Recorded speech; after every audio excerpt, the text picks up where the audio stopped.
El río está inundado de actividades. Sé que mucha gente que estaría en el Congreso está haciendo cosas en las carpas. Y también quiero recordar que en la pausa café podéis acercaros a la zona de pósters para dialogar con los autores, que os los pueden explicar, resolver dudas, etc. Y también tendréis una exposición de Experimenta, con 4 proyectos de física y tecnología representativos de los últimos 11 años. El Departamento de Física Aplicada, que lleva este proyecto, ha hecho una gran labor divulgativa con el proyecto en los institutos y os recomendamos que os paséis también por ahí.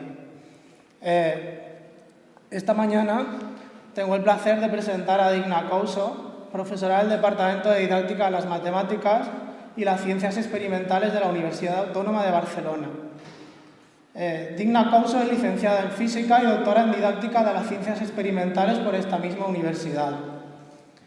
És directora del CRECIM, Centre de Recerca per a l'Educació Científica y Matemática, una entidad que se dedica precisamente a fomentar una mejor alfabetización científica y tecnológica de la población y a analizar la orientación que se da a la enseñanza y la difusión de la ciencia. O sea, el lema de nuestro congreso clavado justo con lo que hace el CRECIM. Además, Digna Couso ha trabajado en prestigiosos proyectos internacionales y es investigadora principal de alguno de ellos. También coordina el máster de formación del profesorat, tiene numerosas publicaciones en revistas de impacto, en fin, tiene un extenso currículum sobre el que no me puedo extender ahora, por razones de tiempo. El título de su conferencia es «La ciencia no es para mí, ¿qué podemos hacer desde el aula de ciencias?». Tengo que decir que en octubre tuve la suerte de ver a Digna en el Congreso de Scientix en Madrid y fue fantástico porque generó un debate durante todo el Congreso, luego la gente la abordaba preguntándola, estuvimos ahí un montón de tiempo con preguntas, poniendo el foco en ideas como vocación, autopercepción, estereotipos, que nos llevan a plantearnos qué podemos hacer como profesores para que el alumno no fracase en ciencias. Pero esto lo explicará mucho mejor Digna, así que os dejo con ella. La verdad es que es increíble ver a tanta gente un domingo por la mañana. Sois unos motivados, porque no me lo esperaba para nada. No sé yo si en Barcelona conseguiríamos esta audiencia un domingo por la mañana sin repartir algo. A lo mejor es que os reparten algo y no sé. Bueno, la charla, como decía el compañero, se llama «La ciencia no es para mí. ¿Qué podemos hacer desde el aula de ciencias?». Y como también decía, es una charla reciclada. O sea, que si alguien tiene interés en ver la versión extendida, porque hicimos una un poco más larguita, pues que me escriba y también se la enseñamos. ¿Cómo vamos a estructurar esta charla? En realidad, de lo que voy a hablar es del desinterés o la falta de interés por las profesiones científico-tecnológicas, pero desde una perspectiva diferente quizás a la que estamos acostumbrados, porque cuando oímos hablar de profesiones científico-tecnológicas, normalmente nos viene a la cabeza todo el discurso sobre vocaciones científicas, todo el discurso un poco de la empresa, del gobierno, etcétera, sobre que necesitamos más. Bueno, ahora hablaremos de esto. Yo quiero hablar de una manera un poco diferente de este tema. Entonces, la charla tiene 4 partes. Primero, ¿cuál es el verdadero problema del desinterés por las profesiones CT? ¿Por qué es complejo este problema? ¿Cómo podemos, si debemos, iniciar el debate sobre si debemos intervenir desde el aula? Y unas consideraciones finales. Bueno, sobre cuál es el verdadero problema. Bueno, como podéis imaginaros, este es un tema que genera un debate brutal. Es decir, por un lado, tenemos desde el año 2004, Europa publicó este controvertido informe, Europe Needs More Scientists, que ha sido un poco lo que ha dirigido algunas políticas públicas, en concreto, pues, por ejemplo, la CECID, ¿no?, fomentando mucha investigación, pero sobre todo acciones en esta dirección.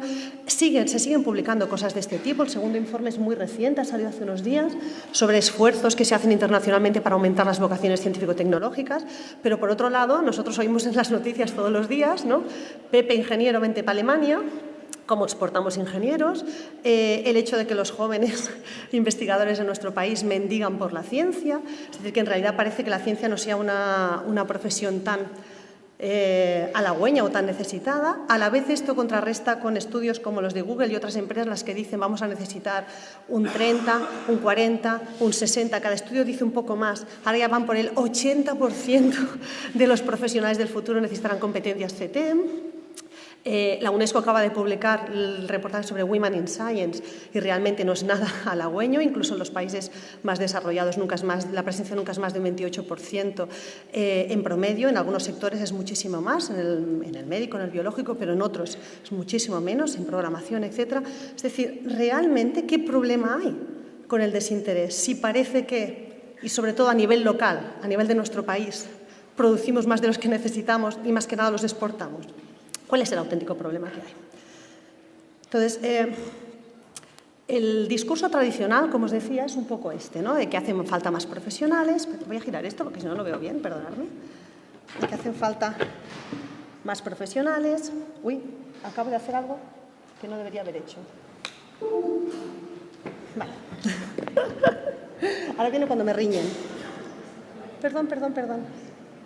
Es que no lo veo. ¿Sí? Vale. Qué bonito va a quedar esto en la grabación, ¿verdad? Cuando la chica toca la tecnología y se la carga, ¿no? Para seguir fomentando los estereotipos. No entiendo por qué no funciona. Lo voy a volver a poner. Vuelvo a poner. Vale, lo vuelvo a poner un momento.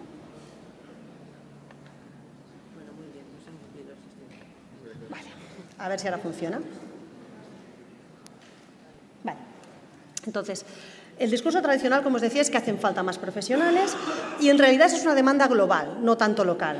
Es una demanda más para algunos sectores, sobre todo para la programación, no tanto en general, y se suele decir, bueno, vale, a lo mejor no hacen falta ahora, pero harán falta en el futuro. Hay un discurso diferente, que a mí me parece mucho más interesante para el profesorado de ciencias, que es el que yo quiero compartir con vosotros, que es que en realidad no es un tema de cantidad. No es que haga falta más profesionales CTEM o de ciencia y tecnología. El problema que tenemos, y en ese sí comparto, debe ser lo único que comparto tanto con los políticos como con los empresarios, es que lo que nos hace falta es otra calidad de profesionales CTEM. ¿Y qué significa esto? Lo que nos hacen falta son profesionales diferentes. En el ámbito CTEM se ha estudiado mucho cómo la falta de diversidad de perfiles, el hecho de que haya, por ejemplo, que las mujeres estén poco representadas o que los perfiles minoritarios, ciertas etnias, ciertas ideologías, ciertas características cognitivas, más creativas, más artísticas, más humanistas, no estén, genera un problema importante. Y es que las innovaciones son de peor calidad y económicamente es muy costoso. De hecho, recomiendo este libro, se llama Gender Innovations in Science and Engineering, y es una lectura fantástica en la que habla de todos los problemas que ha llevado en los últimos años el hecho de que la perspectiva de género no esté incluida en la investigación y el desarrollo tecnológico.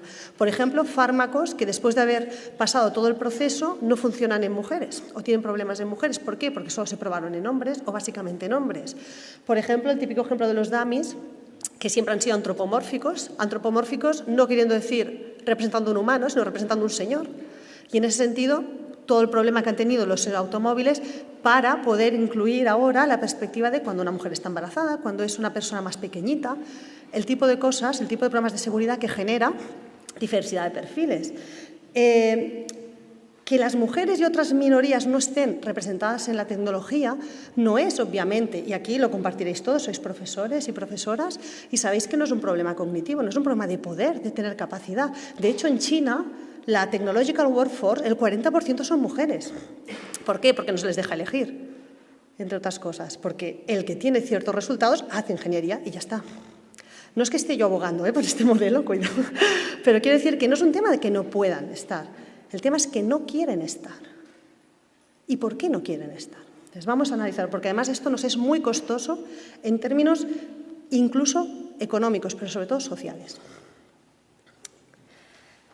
Entonces, ¿cuál es el verdadero problema del desinterés por las profesiones CTEM? El verdadero problema es un problema de equidad, como en toda la raíz de los problemas educativos. El problema de fondo es de equidad. Lo que nos pasa es que el querer o no querer, el imaginarte o no imaginarte una profesión científico-tecnológica depende, y mucho, ¿vale?, de si eres chico o chica y de qué origen social y económico vienes. Esto significa, ¿vale?, esto lo que nos está diciendo es que seguramente la raíz del problema es mucho más social que no cognitiva o educativa, y ahora hablaremos. Esto tiene mucha influencia en el futuro económico de estas personas, porque lo que sí es verdad es que las profesiones científico-tecnológicas han mostrado ser mucho más resilientes y mucho más meritocráticas. Es decir, si tú vienes de un perfil socioeconómico bajo, es muy difícil que acabes siendo director de orquesta.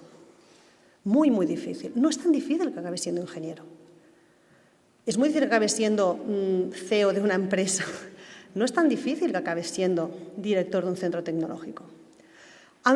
Los estudios sociológicos del mundo CTEM demuestran que es de los pocos ámbitos realmente meritocráticos.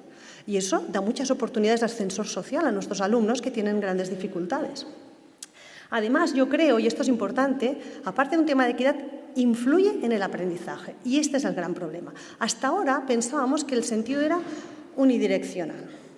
Es decir, que como algunos alumnos no sacan buenas notas en ciencias, no rinden bien en ciencias, no podrán ser ingenieros, científicos, médicos, farmacéuticos.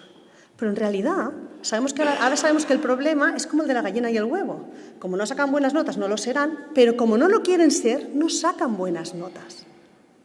Las aspiraciones, lo que tú quieres ser, es the major driver, es lo que más dirige donde vas a poner el énfasis. Con lo cual el problema no es tan sencillo. ¿Vale? La cultura escolar suele enfatizar CTEM, ciencias o tecnologías, para ejercer CTEM.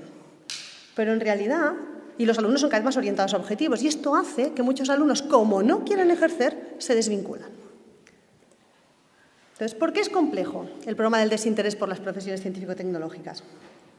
Pues básicamente porque es una problemática multifactorial. Yo ahora entraré en cada uno de los factores que influyen, pero también porque es una inversión a largo plazo. Es decir, la gente que estamos interesados en las vocaciones, bueno, vocaciones luego hablaré. Yo estoy totalmente en contra de la palabra vocación, ya algunos me habéis oído ya decirlo, porque me da la sensación que es como sentir la llamada del Señor, ¿no? Parece que queremos que nuestros alumnos sientan la llamada de la ciencia. La ciencia no te llama. La mayor parte de las veces la ciencia te aleja. O sea, a pesar de que te echa para atrás, tú te pones. O sea, lo de la llamada de la ciencia nos está causando muchos problemas porque los alumnos que no sienten esa vocación parece que ya no los necesitemos o que ya no lo puedan serlo. Y en realidad, si realmente el 80% de las profesiones del futuro necesitan algún conocimiento científico-tecnológico y el 100% de la población necesita alfabetización científica, dejemos de hablar de la llamada. Esto es para todos. Todos deben tener la posibilidad. Pero en todo caso, quiero decir que esta inversión, toda la gente que trabaja en cosas relacionadas con la promoción del interés por las profesiones CTEM, sabe que es una inversión a largo plazo. Hay que empezar muy temprano para recoger muy tarde. Además, es un público objetivo muy volátil, que os voy a decir, trabajáis con adolescentes, ¿no? Esos engendros del Señor que se miran el ombligo todo el día, pero que son tan fantásticos y nos gustan tanto. Pues este público es muy difícil de convencer, ¿vale? Y además yo creo que no hay que convencerlo, ya lo hablaremos, sino que tendría él que poder hacer lo que quisiera. Y en ese lo que quisieras no tenemos que actuar. Y además toma decisiones, aunque no nos lo parezca, de manera muy racional. No son tontos nuestros alumnos cuando dicen, esto de la ciencia cuesta mucho. La relación coste-beneficio es malísima en el mundo científico. ¿Vale? La diferencia, y aunque esto parece contradiga lo que he dicho antes, la diferencia es que en algunos casos y para algunos perfiles, aunque la relación es mala, es de las pocas relaciones posibles. Esto es importante saberlo. Es decir, hay que esforzarse mucho para tener un futuro CTEM, es verdad, pero para algunos alumnos es el mejor futuro al que pueden aspirar desde donde salen. Y esto no lo saben. Teniendo en cuenta además aspectos tan delicados como el género, el nivel socioeconómico, el sociocultural, la procedencia, etc. Y en mi humilde opinión, como os decía antes, porque se ha planteado fatal, porque se ha planteado en términos de vocación. Y creo que esto es un error. Ay, perdona. En el desojo de la margarita de nuestros alumnos de quiero o no quiero hacer CTEM, ¿no? Quiero hacer ciencia, tecnología, matemáticas, etcétera, intervienen muchos factores. El ámbito personal, el más importante, pero también el ámbito familiar, el contexto social, que en el fondo van de la mano, porque la familia no es más que la sociedad en pequeñito y la sociedad no es más que la familia grande. El contexto económico y, por supuesto, el contexto educativo, que es donde me extenderé más porque es donde vosotros podéis incidir más. En el ámbito personal vamos a hablar de ciertas variables psicológicas que son muy importantes en esta cosa de verte o no verte capaz de hacer ciencias. Y son los intereses, las aspiraciones, las capacidades, la percepción de autoeficacia, la identidad y los valores. A ver, todas las investigaciones recientes sobre vocaciones, se llaman así, aunque a mí no me guste, científico-tecnológicas, nos dicen que las aspiraciones por las carreras científico-tecnológicas antes de los 14 años, es decir, ¿qué quieres ser de mayor? Esta pregunta inocente. Yo quiero ser enfermera, no, yo quiero ser, no sé, astronauta. Son el mejor predictor de tener un futuro profesional CT. Es decir, que los alumnos se posicionan muy temprano y se posicionan muy fuerte. ¿Vale? Se decide muy pronto y esto es muy problemático. Se decide muchas veces antes de tener una idea de lo que es realmente este ámbito. Encima existe una relación compleja y multicausal entre interés, capacidad y percepción de autoeficacia. En general, los alumnos tienen interés y reconocimiento por la ciencia. El Eurobarómetro nos dice que a los alumnos les gusta la ciencia. ¿Vale? También nos dice que otros estudios, como por ejemplo PISA, pero muchos otros, nos dicen que la capacidad, la competencia STEM tiene margen de mejora. Es verdad. No tenemos unos alumnos con unas competencias científico-tecnológicas altísimas. Tiene margen de mejora, pero no es tan mala. Lo que es demoledor, lo que es brutal en nuestro contexto, y esto sí es en España, aquí y ahora, un estudio que hicimos con la FECIT, con Cosmocaixa y la empresa Everis en Barcelona y Madrid, es la percepción de autoeficacia. El 45% de nuestros alumnos de 15 años no se considera capaz. Esto es lo grave. Frente a un 19% de que realmente no tiene los niveles de competencia necesarios. El 45% no se considera capaz. Y resulta muy limitante. Incluso cuando hay interés alto, cuando hay capacidad alta y autoeficacia suficiente, incluso cuando pasan estas tres cosas, el factor psicológico clave es la identidad. ¿Me veo o no me veo siendo ingeniero, siendo científico, siendo médico, siendo farmacéutico? ¿Vale? En general para todos y en particular para las chicas. El factor más importante para las chicas es la identidad, seguido de la autoeficacia. Vamos a ver esto en una encuesta que a mí me parece fantástica. El proyecto Aspires, se llama Aspires precisamente por eso, porque fue el que encontró lo importante que es la aspiración, el querer hacer algo en todos los aspectos. Fijaos que es muy interesante la gráfica porque dice, ¿aprendes cosas interesantes en ciencia? Sí, ¿no? Un 70% chicos y chicas, sí. Cosas interesantes y tanto, me interesa un montón. ¿Tus padres piensan que las ciencias son importantes? Sí. ¿Los científicos hacen una contribución importante al mundo? Sí, fantástica. ¿Haces actividades científicas fuera del aula? ¿Vas al Museo de la Ciencia, estas cosas? Sí. ¿Aspiras a trabajar en el ámbito científico? No, para nada. ¿No? Esta es la clave. Por eso he titulado la charla La ciencia no es para mí. No es que no me guste la ciencia, no es que no crea que es importante, es que no es para mí, es para otros, que la haga alguien. Que la hagan, por favor, que la hagan bien, yo no. ¿Vale? ¿Por qué? Por dos cosas. Porque no valgo, como os he dicho, el factor más limitante es la autoeficacia. Y aquí tenemos mucho que hacer los profesores, luego hablaremos. Aquí nosotros podemos contribuir enormemente. ¿Por qué? Porque la autoeficacia en los alumnos entre 15, entre 14, pero incluso entre 10 sobre todo, y 14, 15 años, se hace por lo que se llama proceso espejo, de mirarte en lo que creen tus profesores que eres capaz de hacer y lo que creen tus padres que eres capaz de hacer. La autoeficacia no la construyes a estas edades sobre lo que tú crees que eres capaz de hacer, porque aún no tienes herramientas metacognitivas tan potentes, sobre todo si no se han fomentado desde la educación. En nuestro contexto, como os decía, el problema de autoeficacia es enorme y supera el de capacidad. Como os decía ya antes, un 45% de alumnos se considera incapaz de dedicarse a la ciencia y la tecnología. ¿Por qué? Ahora hablaremos luego. Por la imagen que tienen de lo que es dedicarse a ciencia y tecnología y cómo tienes que ser. ¿Vale? Y la autoeficacia la construyen mirándose en profesores y padres. Entonces, ¿qué nos dice esto? ¿Tienen razón estos alumnos al pensar que solo es para los más listos? Como dicen ellos, porque nos lo dicen así, esto es para los listos. Otras cosas dicen también, ahora hablaremos, para los raritos y estas cosas. Es más importante, además, la capacidad y autoeficacia relativa. Este es un factor que es muy reciente en la investigación y que hasta ahora no nos lo habíamos mirado y que en el caso de las chicas tiene un papel fundamental.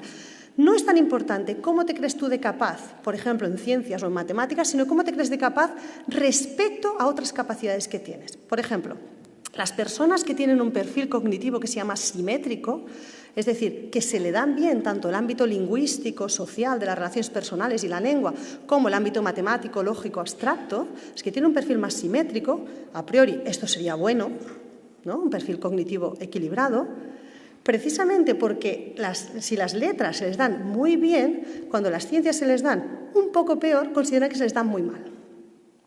Este es el ejemplo de cuando preguntas a los chicos ¿qué notas sacas en ciencias? Dicen un 6, ¿vale? Dice, ¿y qué tal? Súper bien. Y le preguntas a las chicas ¿qué notas sacas en ciencias? Un 6 y qué tal, fatal.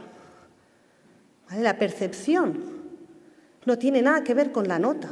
Tiene que ver con lo que ellas lo comparan o con lo que ellos lo comparan. Los perfiles cognitivos simétricos son más comunes en las mujeres que en los hombres.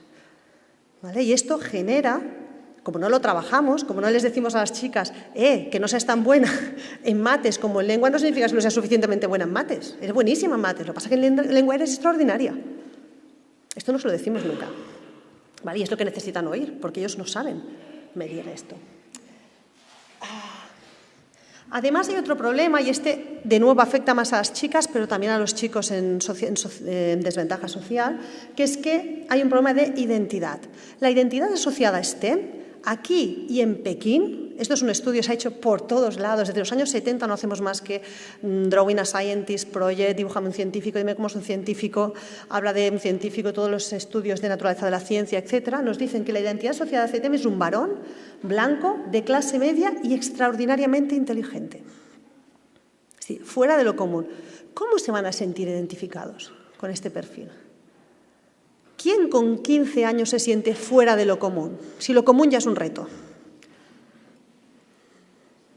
¿No? Es normal que crean que no es para ellos, porque la identidad proyectada por las profesiones científico-tecnológicas es totalmente alienante. Obviamente muchos chicos y todas las chicas se sienten excluidos de este perfil. Y para las chicas, lo que nos dice la investigación es que es más difícil reconciliar su feminidad con este perfil. Ahora lo estábamos hablando con el Consell, pero en general, cualquiera que haya estudiado ingeniería lo ha visto, lo ha vivido. ¿Vale? Yo siempre hacía broma, yo estudié física en la carrera, pero yo siempre hacía broma con mis amigas hacían psicología, enfermería y la otra hacía biología. Y cuando íbamos a la discoteca, mentíamos como bellacas, todas hacíamos enfermería. Que si no, no te comías una rosca. O sea, esto estaba claro. Vas a decir, soy ingeniera, soy física, soy rarita, vete para allá. ¿Vale? Si lo hacíamos es por algo. La identidad de género, además, se forma a edades muy tempranas. En muchos contextos, a partir de los 10 años, primaria, aquí no sé si hay muchos maestros de primaria, pero la primaria es bueno, yo siempre, tradicionalmente me he dedicado más a secundaria y ahora últimamente estoy poniendo mucho el foco en primaria porque realmente es donde se cuece todo y tenemos poco margen de maniobra. En muchos contextos, a partir de los 10 años, algunos niños y la mayoría de las niñas ya se identifican como no de ciencias o de ciencias. Es decir, lo de las dos culturas, que sigue vivito y coleando, aunque intentemos que no, la gente se posiciona como anumérica, como científica desde muy temprano. Entre los 8 y los 12 años, las niñas son muy propensas a pensar en su futuro como profesiones de cuidado y los niños como profesiones científico-tecnológicas, ¿vale? O más, sobre todo, de trabajos de chicos. Estas nociones se refuerzan en familia y aunque las chicas varían el discurso, es decir, aunque con 15 años ya no te dirían esto, y lo que te dirían es, no, una chica puede ser todo lo que quiera, y lo diría de una manera muy reivindicativa, en la práctica no lo piensan tanto. Y de hecho los estudios, los cuestionarios sobre qué profesiones piensan las chicas que son las más adecuadas para ellas reflejan esta realidad. Por ejemplo, hay mucha polarización, más del 70% de los chicos y más del 50% de las chicas piensan que las chicas son mejores en profesiones de cuidado, que son femeninas, y los chicos son mejores en profesiones técnicas, que son masculinas.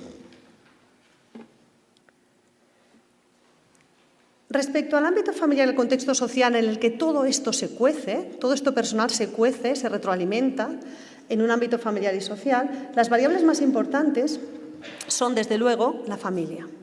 La familia se ha ninguneado en la mayoría de las actividades que se proponen como para fomentar las vocaciones científico-tecnológicas. Y la familia es la clave de todo, la familia y lo familiar, lo cercano. Casi la mitad de los alumnos entrevistados en cualquier estudio sobre vocaciones científico-tecnológicas acaba aspirando al mismo tipo de trabajo que tiene un familiar o amigo de la familia cercano. Es la frase del silencio de los corderos, deseamos lo que vemos. Lo que no hemos visto no lo podemos desear. Las familias además tienen estereotipos, como la sociedad, porque no son más que la sociedad, y están generalmente desinformadas sobre los prospectos, las ventajas y las características de una carrera científico-tecnológica. La Real Sociedad de Ingenieros de Inglaterra encontró muy sorprendida que el 73% de los padres británicos creen que otras áreas diferentes de la ingeniería serían más adecuadas para sus hijas, incluso después de que se les diga que en Inglaterra se necesita 1 millón de ingenieros más en el 2020. ¿Vale? Luego le hablaremos porque hay otros factores, que los padres a veces saben muy bien por qué dicen lo que dicen. Y luego ya hablaremos, porque una cosa es si las chicas son capaces y otra cosa es si serían felices siendo ingenieras. Que esto es otro ámbito que ya es el futuro científico-tecnológico, cómo son las empresas de tecnología, cómo es el futuro laboral, etc. La importancia del capital científico de las familias es clave. Cuando las familias obviamente tienen estudios, calificaciones, etcétera, en ciencias, todo es más fácil. De hecho, en Cataluña, la Fundación Bofill encontró que la única variable de todas las analizadas, la única variable socioeconómica que correlacionaba directamente con los resultados PISA es el nivel de estudios de la madre. ¿Vale? Con lo cual, esto es imposible que no tenga una influencia. Respecto a la imagen social de STEM, en fin, bueno, todos sabemos cuál es el estereotipo. La diferencia es que nosotros como adultos creemos que es un estereotipo, aunque los estereotipos también pensamos que tienen un poquito de realidad. Los chicos y las chicas no tienen tan claro que sea un estereotipo.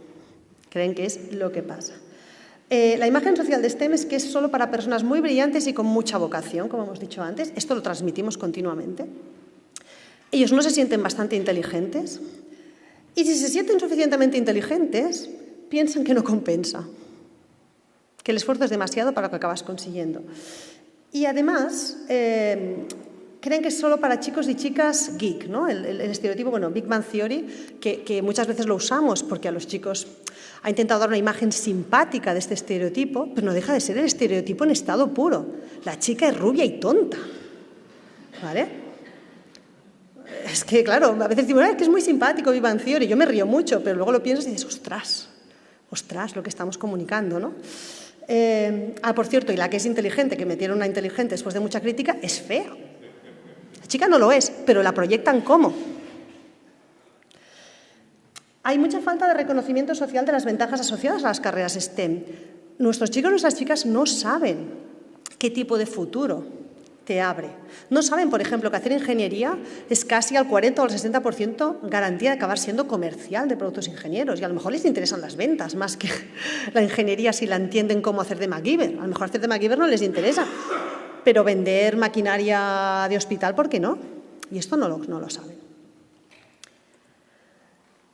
En el contexto educativo escolar, que es donde nosotros nos vamos a mover, la capacidad y el interés en STEM, la información sobre las profesiones STEM, etcétera, son las grandes problemáticas. La visión de las asignaturas nuestras, de ciencia, tecnología, matemáticas, no es especialmente mala. A excepción de la física y química, cosa que me horroriza, porque yo soy física y pienso, madre mía, ¿cuánto trabajo tenemos que hacer en física? A excepción de física y química, todos los estudios coinciden en que las asignaturas de TEM no es que no sean tan malas, son tan malas como las otras. O sea, son todas igual de malas para los chicos. Y de hecho ponen las lenguas, pero la informática, la sociología y la historia más o menos igual que la biología y la geología, etc. Excepto, ya os digo, a excepción de la física y química, que sí, que en física y química hay un problema grande porque más del 50% considera que es funesta. El resto, pues bueno, como las demás. ¿Vale? Lo que ocurre es que, a pesar de que esta visión de las asignaturas no es especialmente mala, el hecho de que física y química sea especialmente negativa sí influencia a las demás y sí influencia a cosas que luego se van a relacionar, como por ejemplo la ingeniería, ¿vale? Y que sea tan negativa y sobre todo tan sesgada de género es un problema internacional.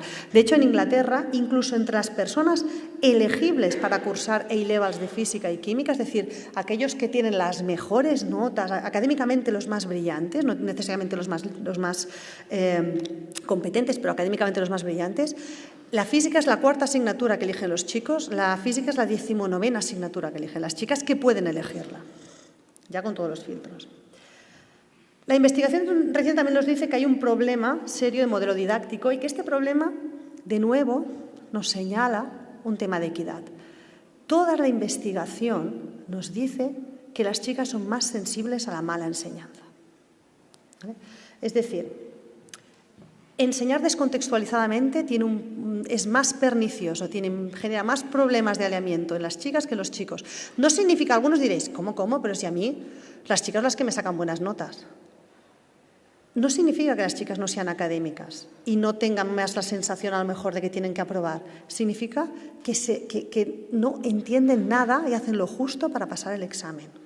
A lo mejor hasta con buenas notas, pero se desalinean cuando la docencia es mala y cuando no hay contextualización. Es muy importante para las chicas el clima de aula. Cuando el clima es competitivo o cuando no hay interacción personal, las chicas y los alumnos en desventaja se resienten más. Y obviamente, y esto quizás no es tan... Bueno, esto nos daría para discutir, ojalá discutamos un poco, con todo el tema este de los proyectos, etcétera. Para las chicas es muy importante el tratamiento del contenido. Que el contenido no sea una cosa aislada, que haya una red, que haya una narrativa, que esté todo puesto en... Que lo que haga hoy de energía se relacione con lo que hice ayer y con lo que haré mañana. Que tenga coherencia conceptual es especialmente importante. Anat Zohar, que es una investigadora israelita, ha trabajado mucho en este ámbito. Cuando la enseñanza no está orientada a la comprensión profunda, las chicas se resienten más. Además, el papel del profesor, obviamente, siempre es relevante, sino que hacemos aquí, pero para las chicas lo es más. ¿Vale? Se inspiran mucho más por un buen profesor. ¿Vale? O profesora, obviamente. La investigación nos muestra, y esto es terrible, os voy a decir la verdad, no hay mucha investigación española o en nuestro contexto sobre los sesgos de género en el profesorado. Luego os comentaré una de las pocas investigaciones que hay. La investigación anglosajona en este ámbito es demoledora. Yo creo que no se puede aplicar directamente. Es decir, no voy a deciros que esto que voy a leeros ahora sea necesariamente lo que pase aquí, pero seguro que reconocéis alguna de las situaciones a pesar de que no haya investigación. Los sesgos del género del profesorado que se han analizado son sobre todo atribuir el éxito de las chicas a que trabajan mucho, a que son muy hormiguitas, a que son muy académicas, a que son muy buenas estudiantes, y el de los chicos a que son muy talentosos, son muy brillantes. Ay, el jodido no hace nada, pero es que es tan bueno. Yo he participado de reuniones de evaluación donde he hablado en estos términos, sinceramente, y estoy convencida que os reconocéis mucho. Es decir, en un estudio muy reciente sobre los comentarios espontáneos de alumnos en Estados Unidos, desde primaria hasta universidad, sobre sus profesores, un patata brava para que nos entendamos, pero a nivel americano, en los comentarios espontáneos, analizando solo los comentarios positivos respecto a profesores, se encontró un sesgo brutal de género y en ese caso también raza. Todos los comentarios positivos que hacían referencia a ser brillantes, ser talentosos, se dirigían a profesores hombres y blancos, mientras que a las maestras o profesoras y a los profesores de color se hacían comentarios del tipo: es muy buena persona, es muy cariñoso, se preocupa mucho por nosotros, es encantador, nos lo pone muy fácil. Tenemos un serio problema de qué creemos que es el talento. Tenemos un problema social de qué creemos que es el talento y a quién le asignamos talento y ser brillante. ¿Y a qué atribuimos el éxito diferencial de chicos, chicas y estudiantes desfavorecidos? ¿Vale? Otros sesgos de género que se han encontrado. En el caso de, por ejemplo, la interacción verbal, cuando todos los estudios que se han hecho en el ámbito anglosajón, en el que se analiza cómo los profesores y profesoras hablan, profesores y profesoras, esto lo hacemos todos, hablan a los chicos y chicas. En el caso de los chicos, cuando se hace una pregunta y no la responden, no la saben responder, se reformula la pregunta. En el caso de las chicas, se cambia de persona. María, dime no sé qué, no sé cuánto. Bueno, ¿alguien te puede ayudar? En el caso de los chicos, como crees que lo saben, reformulas la pregunta porque tú sabes que lo saben. Otro tipo de sesgo de género, y este sí se ha analizado en nuestro país, el de los trabajos en equipo, que no están bien repartidas la gestión de aula, los chicos utilizando el equipamiento, putinejant, que se llama en catalán, ¿no?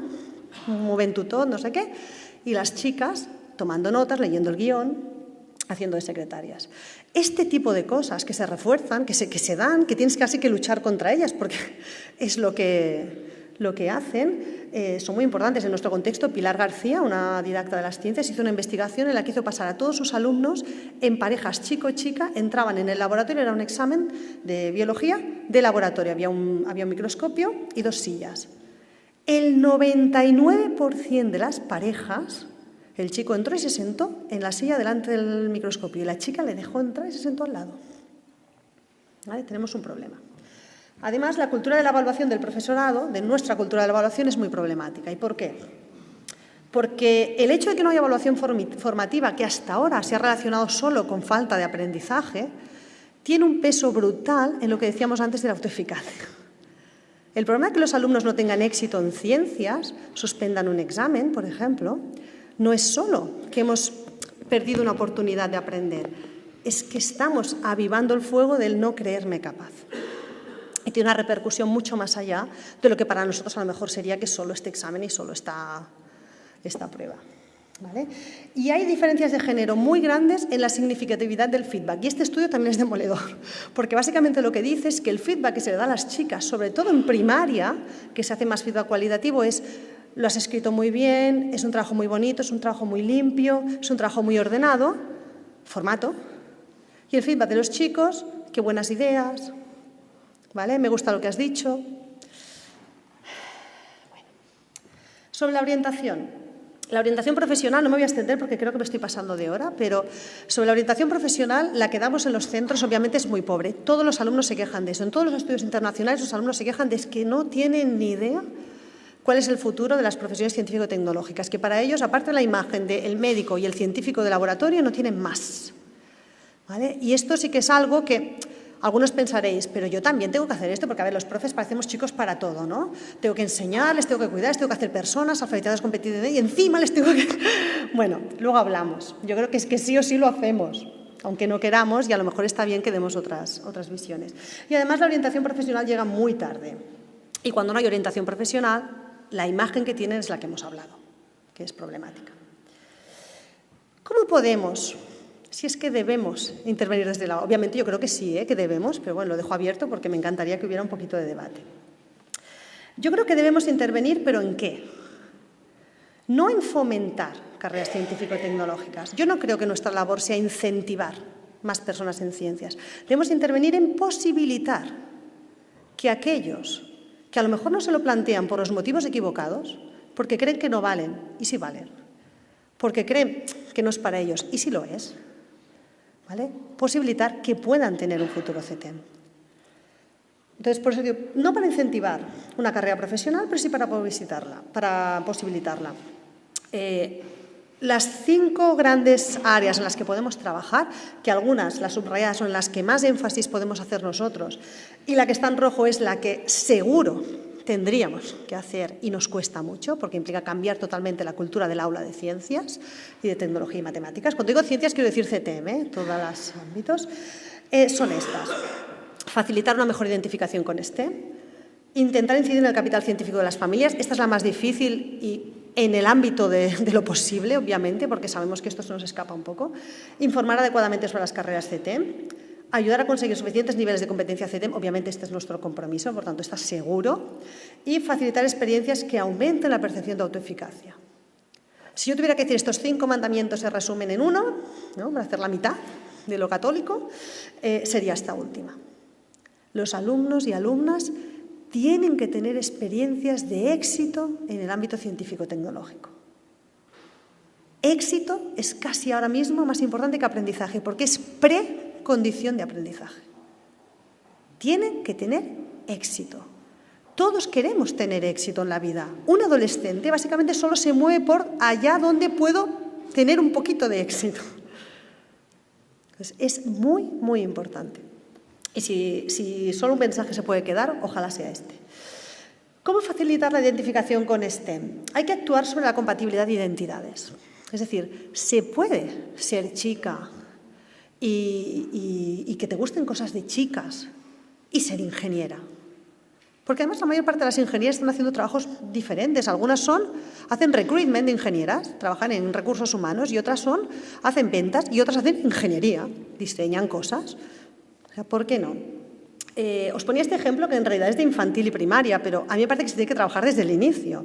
La de No todas las princesas se visten de rosa, que es un libro especialmente diseñado para que las niñas puedan reconciliar su imagen muy femenina, muy disneyrizada hoy en día, ¿no?, de rosa, juguetes de niñas, cosas de niñas, etcétera, con otros ámbitos. ¿Vale? La inclusión de la perspectiva de género es una ruta interesante para el aula de ciencias. Bea Cantero, que fue mi estudiante de doctorado y acaba de presentar ahora la tesis, analizó cómo diferentes profesores en Cataluña que optaban por incluir la perspectiva de género en su enseñanza de las ciencias, cómo lo hacían. Y encontró diferentes maneras de hacerlo. Obviamente, las dos que seguramente son prerequisitos y que habría que usar siempre es usar un lenguaje no sexista y una gestión de aula no sexista. Y como os he dicho antes, a veces es sutil esto de la gestión de aula no sexista. Porque esto de atribuir el éxito al esfuerzo no parece que sea tan sexista, parece que sea de aquella persona. Pero cuando siempre coincide que esa persona es chica, a lo mejor ya sí que tenemos un problema. En temas de interacción, de participación, etc. De hecho, algunos libros incluso hablan de cómo los centros están diseñados desde esta perspectiva. Es decir, cómo los patios, por ejemplo, están diseñados para dar espacio a actividades típicas de chicos. Espacio bien grande para correr y para jugar al fútbol. ¿Vale? Y en cambio no está tan diseñado para actividades típicas de chicas, como sentarse en un círculo y hablar. ¿Vale? No digo que se tengan que fomentar, simplemente que pensemos sobre ello, que el mensaje es continuo. Luego también había otras maneras de activar la perspectiva de género más interesantes. Por ejemplo, introducir modelos de científicos a lo largo de la historia, ¿no? La visión histórica, que todos seguramente conocéis, pero también actuales. Cuando se tiene que presentar un contexto, ¿no? Pues aprovechar que hay muchas científicas. Hoy en día por Twitter podéis seguir a montón de ellas porque hay mucho movimiento en este ámbito. Hay Girls in Science, hay STEMEDS, hay todo un número de gente que proyecta, ¿no? Las cartas que hicieron unos profesores del sur a científicas para que les explicaran su trayectoria y las hicieron leer a sus alumnas. Es decir, hay mucho material en este tema. Y luego, dos aspectos mucho más interesantes y más profundos, que es cambiar el contenido para que tenga perspectiva de género. Por una parte, el contenido sobre ciencia, es decir, introducir explícitamente la visión crítica, la naturaleza de la ciencia, cómo ha sido la ciencia históricamente, por qué las mujeres, si las mujeres han participado o no y en qué ámbitos. No solo las mujeres, también las culturas no representadas, qué es esto de la ciencia europea, etcétera. Y los contenidos de ciencias. Cuando enseñamos ciencias no nos damos cuenta y estamos proyectando la misma visión masculinizada. Por ejemplo, un alquimista es un prequímico, pero una comadrona no es un premédico o un preginecólogo. Ni una meiga sería una prequímica, ni una tintorera sería una prequímica. ¿Por qué? Esta visión antropocéntrica, en la que cualquier hombre que se dedicara a pensar y a hacer mezclas y no sé qué estaba ya ahí, pero cualquier mujer que hiciera lo mismo, no. Entonces, hacer un poco esta reflexión, que dice mujeres, diría lo mismo en las culturas precolombinas, etc. Y por último, que esto se puede hacer en diferentes grados de actuación, obviamente. ¿Cómo tratar el ámbito familiar? Como voy justita de tiempo, me voy a saltar algunas, porque creo que el ámbito familiar es lo más difícil. Yo os dejo la presentación, os lo podéis mirar. ¿Vale? Aquí simplemente os hablaba, por ejemplo, de cómo informar sobre las carreras CTEM. Hay muchas diversidades. El British Council publica las 10 líneas más importantes de salidas profesionales del ámbito científico-tecnológico, donde solo una es ser científico. Todas las demás son otras cosas, ser emprendedor en ciencias, ser profesor de ciencias, ser divulgador en ciencias, etc. Y esto es importante que ellos lo escuchen. Sobre todo porque tienen muchos estereotipos. Por ejemplo, tienes el típico alumno que dice, yo quiero ser periodista. Ya, pero ¿te has planteado el valor añadido que tiene ser periodista científico haciendo un primer grado de ciencias? Yo sí quiero dedicarme a la traducción e interpretación. ¿Te has planteado lo importante que es la traducción en el ámbito científico-tecnológico, que es donde más trabajo hay? Y tener un grado de ciencias te ayuda. Yo sí quiero ser maestro. Este es mi pan de cada día. Yo formo maestros de primaria y de secundaria, pero sobre todo de primaria. El 95% de mis maestras de infantil, futuras maestras de infantil, hicieron un bachillerato de letras. Y creen, el primer año cuando llegan, ¿cómo que tengo asignaturas de ciencias? Digo, bueno, ¿y quién le enseña la ciencia a los niños? Ah, claro. O sea, romper estos estereotipos. ¿Cómo ayudar a conseguir un nivel más alto de competencia STEM? Obviamente aquí de esto es de lo que sabéis. Lleváis 3 días hablando, habéis traído presentaciones, es decir, cómo hacer una clase de ciencias, de tecnología, será mejor, es de lo que va este congreso y tenéis seguramente mucho más conocimiento que yo. Pero 2 reflexiones simplemente para apuntar. Una única metodología no beneficia a todos. Esto ya lo sabemos.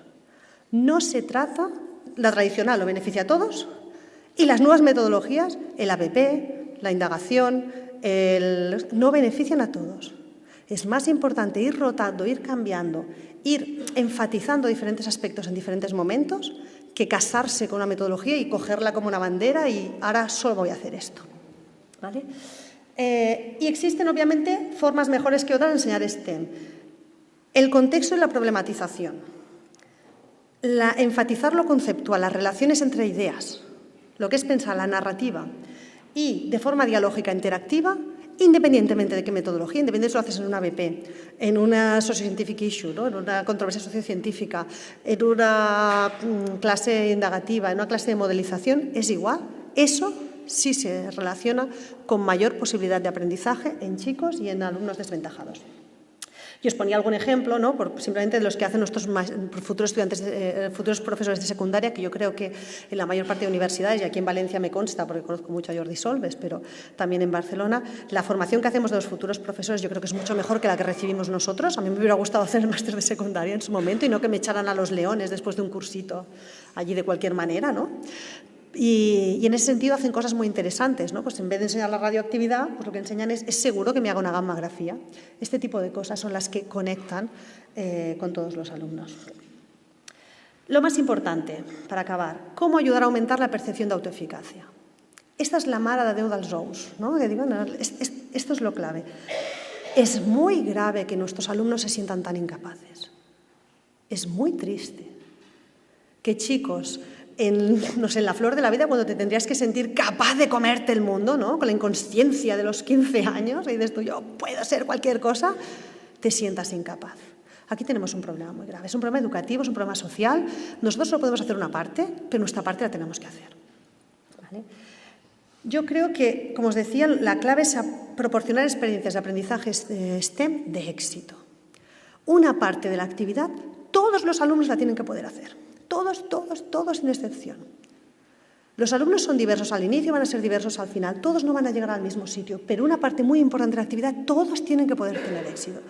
Si tú les preguntas la opinión, todo el mundo puede opinar. Pues empieza por ahí. ¿Vale? Todos tienen que poder tener éxito y poder participar. Y esto es clave. Los modelos educativos no competitivos y de alta recompensa en la autoeficacia también son muy potentes. Por ejemplo, las modalidades de aprendizaje-servicio, lo de los hermanos mayores, los apadrinamientos. Las escuelas de primaria lo usan mucho más que en secundaria. Y son modelos muy ricos, porque el alumno, que a lo mejor no saca tan buenas notas en ciencias, pero se siente el dios del mambo, cuando va a explicarle a los pequeños le escuchan y le entienden. Y esto es muy importante. ¿Vale? Hay que ayudar a reflexionar sobre las propias capacidades. Lo que os decía antes de enfatizar la metacognición. Hay que decirle a la gente cosas como que seas mejor en letras que en ciencias no significa que no seas bueno en ciencias, o puedes ser muy bueno en ciencias y no ser tan bueno en aprobar mis exámenes. Le damos una importancia y un peso a nuestra manera de medir brutal.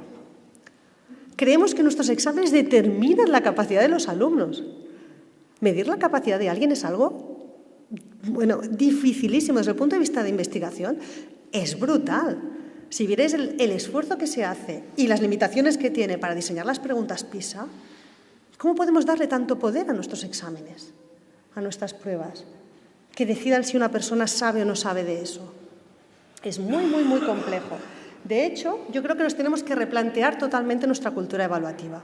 Y esto es lo que más nos va a costar, ¿eh? Esto es lo que yo creo que más nos va a costar. Tenemos que asumir de verdad un modelo de formación, de evaluación formativa, donde demos más oportunidades, dando diferentes tipos de oportunidades de aprobar. ¿Vale? Aquí algunos pensáis, hombre, pero yo al final tengo un compromiso de decir los que sí van a ir a bachillerato, por ejemplo, y los que no. Y obviamente esto tiene que ser gradual. Esto tiene que ser gradual. Y en algún momento sí que a lo mejor hay que decir, mira, ahora mismo, no tienes los conocimientos suficientes para seguir por aquí. Pero tú puedes. Si quieres, puedes. Ponte. A lo mejor tienes que venir en otro momento. Pero no le podemos decir a un alumno, no vales para las ciencias. ¿Vale? Hay que centrarse solo en lo importante. Pocos contenidos, pero profundos. Aquello que permanece, los valores, las actitudes. Y yo creo, y esto en física explicaría nuestro problema, que evaluamos no 2 veces, 1000 veces la misma cosa. El alumno que suspende física, en un 80% de las veces, porque también suspende mates. Eso no puede ser. Las físicas y las mates son 2 asignaturas distintas. No puede ser que suspendamos a un alumno 2 veces por la misma cosa.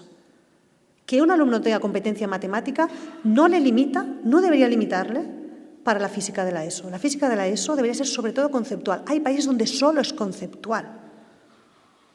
Nos empaquetamos. No significa que las mates no sean importantes, son importantísimas. Y una parte de la física está muy relacionada a la modelización matemática, pero no tiene que ser todo. Y esto, yo creo que aquí en esta reflexión es muy bueno, quiero provocar controversia y creo que se nota, ¿eh? Y por último, cuestionar nuestra evaluación. Yo no estoy tan segura de mi sistema de medir. No estoy tan segura. Google, que ahora con lo del Big Data nos va a pasar la mano por la cara porque analiza cosas que antes eran inanalizables, acaba de publicar un estudio en el que entre sus empleados, pobrecitos sus empleados, firman un convenio con el demonio que significa que les pueden analizar todo, ¿no? Hasta cuando dejaron de llevar pañal, ¿vale? Entonces, con sus empleados ha analizado la correlación entre su performance, su competencia laboral, medida por lo que creen sus jefes, sus compañeros y ellos mismos, respecto a las notas en la universidad. Tachan, la correlación es 0. 2 años después de la universidad, la correlación entre performance y notas es 0. A mí me ha hecho plantearme mucho mis notas en la universidad. Yo pongo notas en la universidad. ¿Tengo un sistema de medir tan eficiente para decir si esta persona será una buena maestra en ciencias? ¿Qué tengo que medir seguramente? Fijaos, es un poco complicado. Y por último, obviamente lo que ya sabemos, despenalizar el error, promover una cultura de la mejora constante, flexibilizar, dar oportunidades de reenganche. A mí siempre me ha preocupado mucho cuando decimos, es que ha suspendido el examen. Ya, pero entonces ya no hay más oportunidad de volver a probar aquello. Ya está, se ha acabado. ¿Qué es lo importante? ¿Que sepan algo o que lo sepan hoy, a las 10, que tengo el examen? Estas oportunidades de reenganche, pues vuélvemelo a hacer el examen. Pues ¿entendéis lo que quiero decir? Obviamente paulatinamente, ¿eh? No es lo mismo cuarto de eso que primero de eso y no es lo mismo sexto de primaria que primero de primaria, pero es que hacemos lo mismo casi desde el principio. Y por último, en conclusión, yo creo que si queremos acabar con la falta de equidad en las profesiones CTEM, de lo que nos tenemos que deshacer como sociedad. Como sociedad, eso no es un problema de la escuela, es un problema social, pero también la escuela, porque la escuela forma parte de la sociedad, es de la cultura de la excelencia asociada a CTEM. Si el 80% de las profesiones del futuro necesitarán competencia CTEM, CTEM ya no puede ser solo para los excelentes, signifique lo que signifique. Desde luego no solo para los talentosos académicamente, porque en nuestro país no son ni el 2%.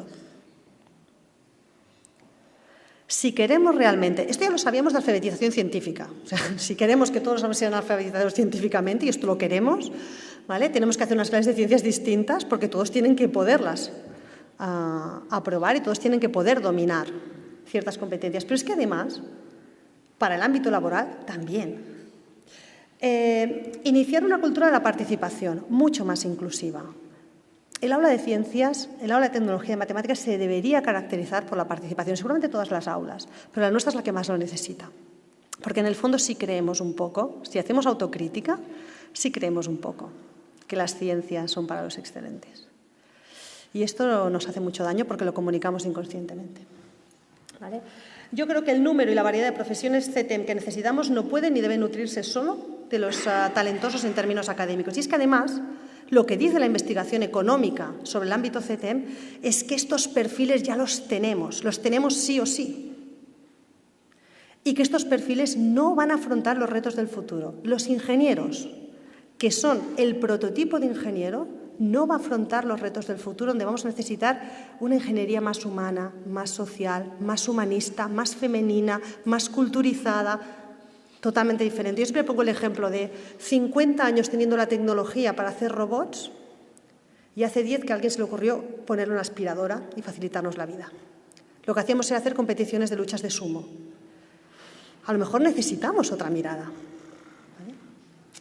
En relación a, además, y bueno, no me quiero extender, el paradigma de RRI que viene para quedarse, el paradigma de la investigación socialmente responsable, que nuestros alumnos tengan, futuros ciudadanos, que participar directamente en las cuestiones científico-tecnológicas, en decidir, en opinar, etcétera, no solo para ellos, sino como sociedad que participa activamente en la ciencia, requiere de estas capacidades. Y por último, en las relaciones STEM y género, yo creo que la falta de contribución de las mujeres y de perfiles socioeconómicos, socioculturales diferentes es una anomalía que no esté y su contribución es una riqueza. ¿Y por qué digo esto? Porque hoy en día se ven muchas iniciativas que dicen, venga, vamos a animar a las chicas o vamos a animar a los pakistaníes y a los chicos marroquíes a entrar porque hay una emergencia nacional, hay una emergencia en el ámbito STEM. Este sería un planteamiento erróneo, ¿vale? No es porque los necesitemos en sentidos de emergencia y nos conformamos con. No, es que les necesitamos porque darán una visión diferente.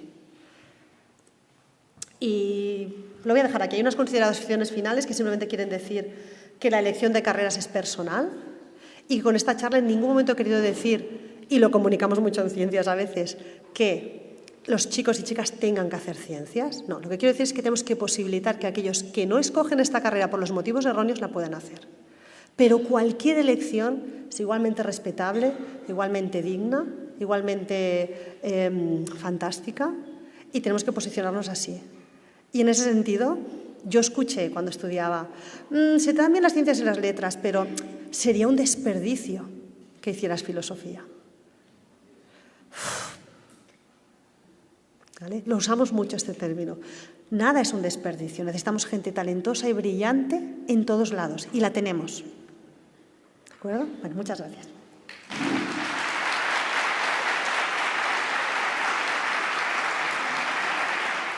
Científico, bueno, ¿qué piensas acerca de esto? No, estoy totalmente de acuerdo y creo que es una de las estrategias. Como he dicho, es una de las estrategias y una que funciona especialmente bien con las chicas. Por ejemplo, hacer narrativas, hacer cuentos o lecturas sobre ciencias, en todo esto de aprendizaje-servicio. Por ejemplo, las chicas son muy buenas haciendo cuentos de términos científicos para enseñar a los alumnos más pequeños. Todo el tema del arte, es decir, es una de las estrategias, es una estrategia muy potente. Expresamente no he querido centrar todo el discurso en STEAM porque creo que incluso el profesor de ciencias que o no le gusta esta perspectiva o no se siente capaz, incluso el profesor que hace física y química, yo voy a hacer física y química y a mí no me vengáis con rollos, igualmente tiene margen de maniobra en todo el tema de promover que otros perfiles se sientan interesados o se puedan sentir interesados por las ciencias. Pero si me preguntaras en el mundo ideal qué haría, creo que las iniciativas STEAM son de lo más potente. ¿Vale? Igual que, sobre todo si están dirigidas desde una perspectiva problematizadora. Yo creo que son de lo más potente y es muy interesante, sobre todo en términos de género, es curioso, pero tienen bastante, también en términos de equidad, también en términos de alumnos en desventaja, pero en términos de género sobre todo. Esta visión de lo artístico ayuda mucho. Muchas gracias por la charla, a mí me ha encantado. Y lo que pasa es que estoy un poco abrumado con toda la información que has dado porque nos ha dado un poco un chorreo aquí de medio riña, digamos, de todas las cosas que tenemos que hacer. Que yo creo que los profesores tenemos, como hemos visto aquí, una gran cantidad de cosas que podemos hacer, pero también las instituciones, y ahora que se consigue, qué mala suerte, pero también las instituciones, porque desde ciertos puntos de vista, pues a lo mejor desde la flexibilidad docente o desde los contenidos, objetivos, apoyos metodológicos, recursos, etc., pues parece que hay muchísimas cosas que hacer. Entonces, después de oírte, no sé si ser optimista o no, si lo vamos a conseguir o no lo vamos a conseguir, porque hay tantas cosas y depende de tantos actores. Entonces, ¿tú crees que soy optimista? ¿O? Sí, siempre. A ver, lo primero es que esto no es además de. Todo lo que habéis ido presentando estos días, yo he seguido un poco, me tengo que disculpar porque no pude venir antes, pero he seguido por Twitter algunas de las todo lo que habéis presentado estos días, todos los aprendizajes por proyecto, las cosas más integradas con la de STEAM, todo el tema de la enseñanza más contextualizada, ya va en esta dirección, no es otra cosa además de esto, es que esto también sepamos que trabaja la parte de posibilitar futuros. ¿Y por qué lo digo? Porque a veces el mensaje de la alfabetización científica, como se posiciona en contra de la tradición anterior, que era meramente propedéutica, estudio para luego ir al bachillerato, para luego ir a la universidad, da la sensación de que ahora la alfabetización científica de esto no se ocupe. Y no es verdad. No es verdad, no debería ser así. O sea, no estudio para, aquello estudio para hoy, para ser un ciudadano hoy y opinar y formarme y no sé qué, pero además esto me abre la puerta, si quiero, a mañana ser lo que sea. Y esto es importante. Por tanto, la mayor parte del discurso que intentaba transmitiros yo creo que ya se hace cuando se intenta hacer una enseñanza de las ciencias más innovadora. Estoy totalmente de acuerdo contigo, fíjate que ponía cosas que se nos escapan, por ejemplo, trayectorias más flexibles. En nuestro país tenemos un problema muy grave de trayectorias totalmente inflexibles. Cuando has dejado una cosa, cuando ya no sigues, se acabó. No puedes entrar luego hasta que no tienes 25, las pruebas de 25. Para entrar en la FP, si no sé... Es terrible, es terrible. Claro, frente a esto, en Estados Unidos, un chico de 14 años escribe a una universidad y dice, mira, es que me gusta mucho esto, me lo estoy planteando, no sé qué hacer, pero ayer en mi casa con un transistor hice una radio y no sé qué, ven mañana. O sea, realmente tenemos un problema serio de falta de flexibilidad. En la universidad se nota muchísimo. Que la forma de entrar en las carreras sea simplemente tu nota de bachillerato o de las PAU no tiene ningún sentido. Yo, por ejemplo, en infantil estamos dejando fuera, porque la nota es bastante alta, a personas que tienen una vocación terrible. Esto sí es vocación, que sería una parte de vocación. Una vocación terrible y una capacidad y una calidad humana increíble para ser maestros o maestras de infantil, pero no tienen el 8,12 que se pide. Y en cambio entran personas con una trayectoria académica muy alta y les importa, lo que quieren es ser funcionarios, les daría igual de correos. ¿Me explico? Y entonces ni siquiera hacemos una entrevista para entrar. Entonces tenemos un problema de flexibilización a todos los niveles, desde la primaria hasta el final, y estoy de acuerdo contigo. Pero creo que hay que ser muy optimista, porque yo soy de las que cree en la teoría del metro cuadrado, que es que si tú cambias tu metro cuadrado y todo el mundo cambia el suyo, al final toda la superficie está cambiada. Entonces, en el ámbito de lo que yo sí puedo hacer, o de lo que tú sí puedes hacer, comunicar a tus alumnos. Incluso cuando estás repartiendo el examen, hey chicos, este examen nos ha ido bastante mal. Yo tengo que pensar que he preguntado y como he explicado, y vosotros tenéis que pensar cuántos habéis aplicado. ¿Vale? Porque no me creo que sepáis tan poco. Porque vosotros valéis mucho más que esto. Porque podéis dar mucho más de sí que hacemos. Esta actitud que no tenemos, porque usamos el examen como herramienta de decir, ¿ves cómo no hacéis caso y no sabéis nada? Esto es lo que sí podemos hacer en nuestro metro cuadrado y lo cambia todo, ¿eh? Vosotros pensáis, yo pensaba cuando daba clases que los chicos no nos hacen mucho caso. Cualquier entrevista a los estudiantes te demuestra que sus referentes, a pesar de que se dedican día y noche a demostrarles que no les hacen caso, sus referentes son sus padres y sus profesores. Sus referentes académicos, ¿eh? Es decir, aquellos más capacitados para decir lo que ellos son capaces de hacer son sus padres y sus profesores. Tenemos un papel aquí. Y sí, optimistas hasta la muerte, ¿eh?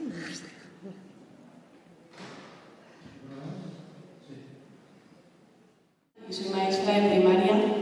Enhorabuena por la charla, me ha encantado. Y bueno, simplemente quería compartir algunas reflexiones con las que me quedo.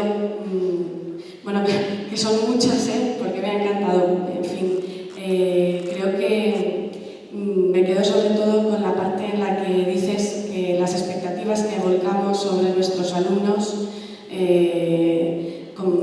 pues influyen muy determinantemente, mucho más de lo que llegamos a ser conscientes en la construcción, ¿no?, que ellos hacen de su personalidad y del horizonte hacia el que quieren caminar. Y esto creo que estoy de acuerdo en que ocurre desde las edades más tempranas, no cuando llegan a la secundaria. Cuando llegan a la secundaria yo creo que ya hay mucho de socialización ahí detrás. Y bueno, también creo que es muy, muy, muy importante que hagamos un ejercicio de reflexión a ver qué está pasando cuando si dotamos o no de atractivo a los alumnos, a las alumnas y los alumnos que tienen interés, a los que se les da bien y quieren dirigir sus vidas hacia las ciencias, porque muchas veces son alumnos que no visibilizamos en clase,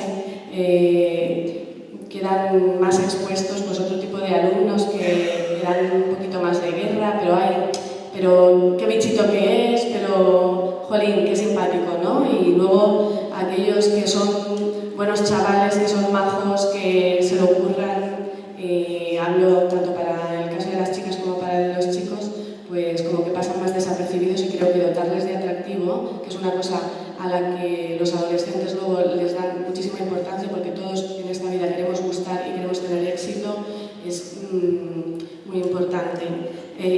Totalmente de acuerdo en que necesitamos la mirada de todas y de todos, y bueno, tengo 15.000 historias más que ya hablaremos en otro momento, pero en fin, en los pasillos, porque mi compañero me pide que abrevíe, así que nada, enhorabuena y muchas gracias. Gracias. Mira, respecto a primaria, que es muy interesante, yo creo que el momento más demoledor de nuestro sistema educativo, o sea, lo que realmente nos deberíamos replantear totalmente, y la concertada y la privada sobre todo, hace tiempo que lo ha hecho y ahí nos está ganando por goleada, es la transición. La transición entre primaria y secundaria es demoledora para los alumnos a nivel emocional. Si nosotros hicimos unos estudios con profesores de psicología sobre la cultura del aula de matemáticas, de ciencia, etcétera, en el último año de primaria, en sexto, y el primer año de secundaria, que para ellos ha pasado un verano. Para nosotros es otra institución, otros profesores, otra lógica, otro currículum, otro no sé qué. Para ellos ha pasado un verano. ¿Vale? A nivel psicológico, los videodiarios de los niños, os lo digo en serio, me se pone piel de gallina porque me emociono, te hacían llorar. O sea, alumnos que el primer mes te decían, ¿dónde está mi maestra? No tengo referente. ¿Quién se ocupa de mí aquí? O sea, eran terribles a nivel emocional, terribles, de verdad. Una sensación de, aquí no le importo a nadie, aquí cada uno me pide una cosa distinta, este no es mi sitio. Unos comentarios brutales. En casos concretos de contenido, había una alumna que lo puso en unas palabras que pensé, ole, porque nos está señalando el dedo en la llaga. Y decía, es que no es que el instituto sea diferente, sea grande, sea no sé qué, es que las matemáticas son diferentes. Decía, ¿cómo que las matemáticas son diferentes? Sí, porque en mi clase, que se refería a primaria, era muy importante aproximar, hacerlo más o menos bien. Aquí hay que dar el número exacto. O sea, para ella, que tiene un pensamiento aproximativo brutal, porque era una niña que hacía estas cosas de que le dabas un bol lleno de cuentas, decías más o menos cuántas hay, y era capaz de hacerlo, se da cuenta que en secundaria eso no tenía ningún valor. Venía de una escuela donde se había enfatizado esto, es decir, es que no es solo a nivel emocional, es que es incluso el contenido. No hablamos los de primaria con los de secundaria, no les acompañamos en este proceso. Y muchos padres que se lo huelen, que les preocupa, aunque solo sea por lo formal, porque es otro edificio, porque está más lejos, porque no sé qué, apuntan a sus hijos a concertadas o privadas para que no pasen por este trauma. O sea, aquí en la pública tenemos mucho que hacer y sí que es verdad que es una lástima, pero alguien se lo chivará, ¿verdad? Tampoco está en su mano, ¿eh? Esto es totalmente estatal. Bueno, en fin, una última cosa, solo una cosa. Sobre las expectativas, totalmente de acuerdo. Os comento una experiencia muy pequeña. Nosotros asesoramos un espacio, Tinkering, no sé si sabéis lo que es Tinkering, bueno, creación libre con materiales, en el Museo de la Ciencia. Sistemáticamente, los maestros de primaria que acompañan al grupo se sorprenden de cómo alumnos que no dan pie con bola en su frase, este no va a hacer nada, porque este es que es terrible y tal, como en un espacio abierto, libre, lleno de materiales y tal, son los más activos, los más creativos y los que dirigen y lideran la actividad. Creo que sería muy bueno que todos viéramos a nuestros alumnos en otros escenarios. Los alumnos son muy diferentes con otra gente y en otro entorno. No son como creemos que son así con nosotros en nuestro entorno y en otros sitios son diferentes. Y esto sería bueno que lo pudiéramos ver. Muchas gracias por la presentación. Trabajo en un departamento de Historia de la Ciencia y hace 2 semanas tuvimos una presentación que se llama Ciencia, Historia y Género, donde vino Ángela García, que presentó el proyecto Evoluciones, ¿no? Y aquí tuvimos una discusión sobre qué tipo de materiales podemos poner en las instituciones, como un centro, que es un instituto de Historia de la Ciencia, a disposición de las personas que quieren trabajar en esta zona. Y Ángela hizo una reflexión muy interesante sobre el tipo de materiales que hay disponibles. Tenemos muchas biografías de mujeres, ¿no? Publicaciones, pero muchos otros.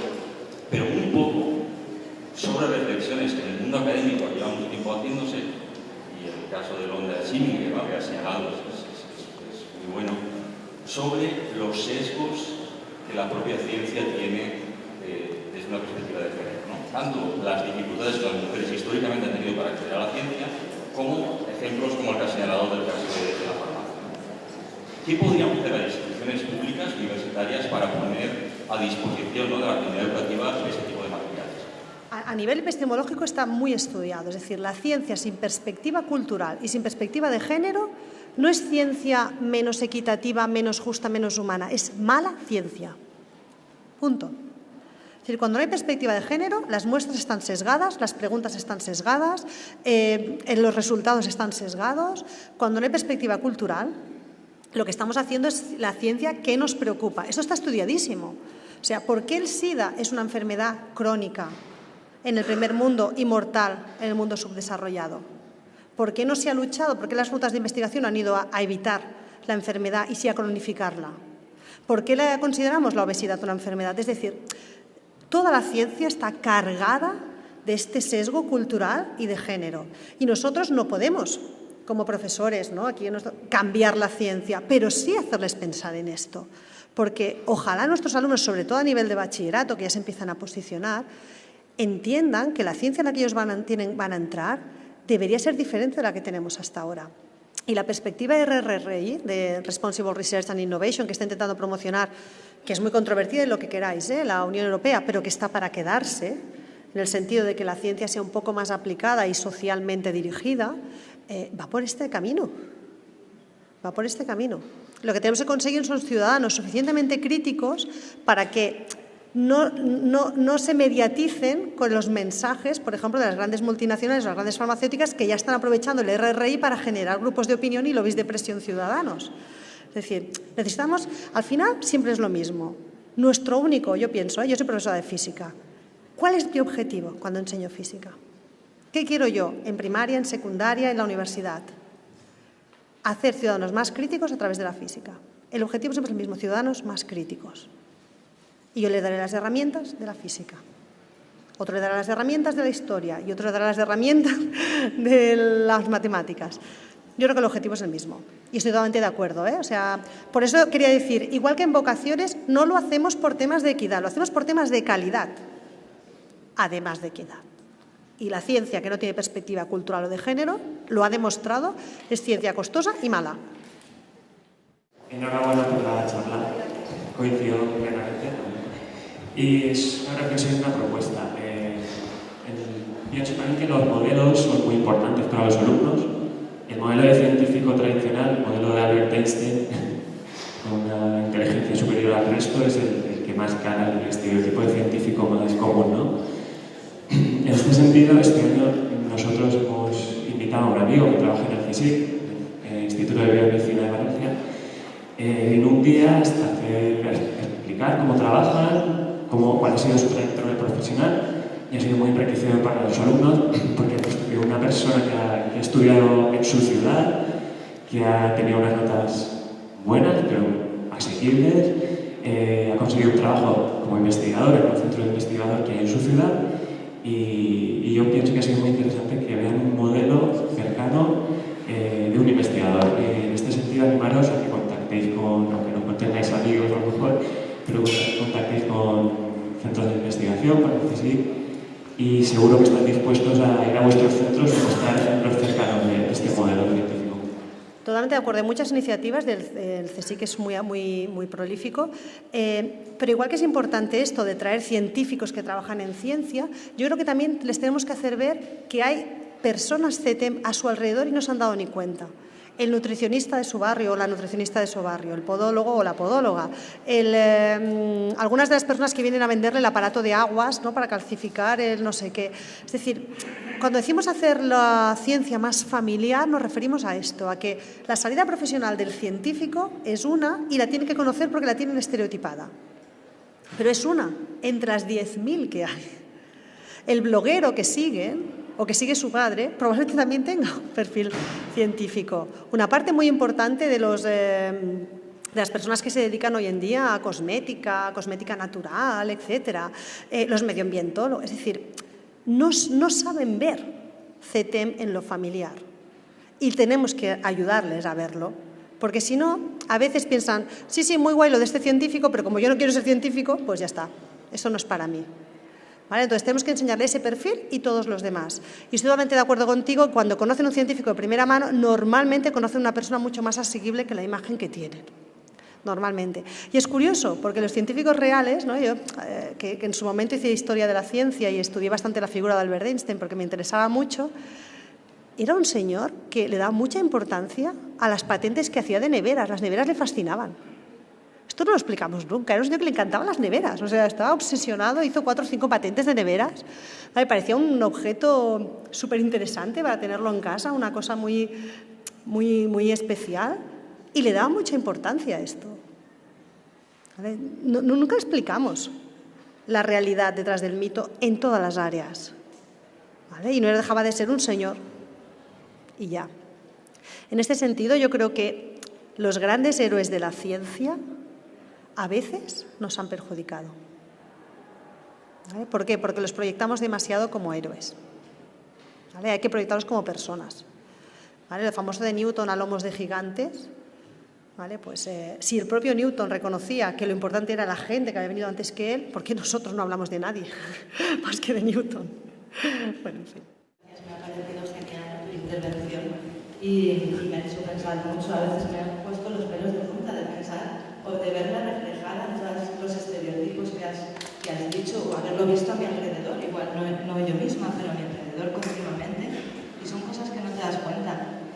Y bueno, yo muchas veces tendemos a echarle la culpa de los males de la enseñanza al currículo tan aburrido que tenemos, a los medios tan escasos que tenemos, a las tan pocas horas, que todo es cierto, pero luego has hecho también la reflexión esta del paso de primaria a secundaria, que yo creo que ahí es, bueno, que la ventaja que tienen en primaria es que tienen una formación específica en didáctica, que en secundaria en general no tenemos, y entonces no nos damos cuenta de muchas cosas que sí que podríamos hacer día a día, incluso con poco tiempo, ese tipo de comentarios que levantan algo, bueno, no tenemos la formación adecuada, y yo creo que ahí se tiene que hacer mucho, porque los maestros, los profesores tenemos que estar muy bien formados en todos los aspectos. Yo recuerdo perfectamente, porque ni siquiera lo entendí, ni siquiera entendí el símil. Recuerdo haber empezado, la primera clase que yo tuve en secundaria fue una profesora de castellano que entró muy seria, casi como la de fama, ¿no? Vosotros queréis la fama, pero la fama cuesta, casi. Y básicamente nos dijo, ¿no? A todos los que acabábamos de venir de primaria, todos allí pollitos, ¿no? Nos dijo, esta es una asignatura muy difícil. El que quiera sobres, que vaya al estanco. Yo ni entendí lo que estaba diciendo. Os lo juro por Dios, que creo que en segundo empecé a entender lo que quería decir. Sobresalientes, vale. Qué manera de empezar, ¿no? Qué manera de darte la bienvenida y decirte, oye, ¿quiénes sois vosotros? ¿Qué os gusta? ¿Qué habéis hecho de lengua hasta ahora? ¿Vale? Como, no sé, no nos damos cuenta el efecto que tiene esto. Hay una anécdota que la cuento siempre, mi pobre marido dice, no me menciones en las conferencias, por favor. Bueno, pues yo la menciono siempre. Mi marido es físico, estudiamos juntos, y hizo su doctorado en astrofísica, una persona, desde el punto de vista académico, brillante. Luego tendríais que ver por el lavavajillas, pero bueno, cada uno. Cuando él estudiaba, la profesora de física y química, mi marido es de los que tiene el perfil cognitivo totalmente asimétrico, escribe fatal. Y la profesora de física y química decía que era un desastre, porque escribía fatal y todo esto. Bueno, pues ella tenía como la sensación de que este hombre no valía. ¿Vale? Cuando él empezó la carrera, además de hacer la carrera de física, trabajaba en una panadería. Entonces estaba un día, para pagarse la carrera, estaba un día sirviendo pan, y llegó la profesora y antes de decirlo le dijo, ves, ya lo has dejado, ¿verdad? Así, yo decía, ¿por qué tanta hostilidad? O sea, claro, todavía se acuerda, le hizo pupa. O sea, todavía se acuerda, todavía a veces dice, tendría que ir a ver a la María Antonia y decirle, oye, no nos damos cuenta, les causamos impacto, pensar en vosotros. ¿No ha habido un profesor o una profesora que os ha llevado hasta aquí? ¿Vale? Y uno que a lo mejor os ha hecho daño. Tiene más importancia de la que pensamos la relación personal que establecemos con los alumnos. Y en ese sentido, esto no es además del modelo pedagógico, esto está en el modelo pedagógico. Esto está integrado en lo que tú crees que es ser competente en ciencias. Yo creo que mientras no nos creamos que la ciencia, la tecnología y las matemáticas no es para la excelencia, es para vivir la sociedad que nos ha tocado hoy en día, mientras no nos lo creamos de verdad, no cambiaremos las cosas. Y sí, todos tenemos estereotipos y la escuela está en la sociedad, no podemos cambiarlo todo, pero intentarlo en nuestro margen de maniobra yo creo que sí.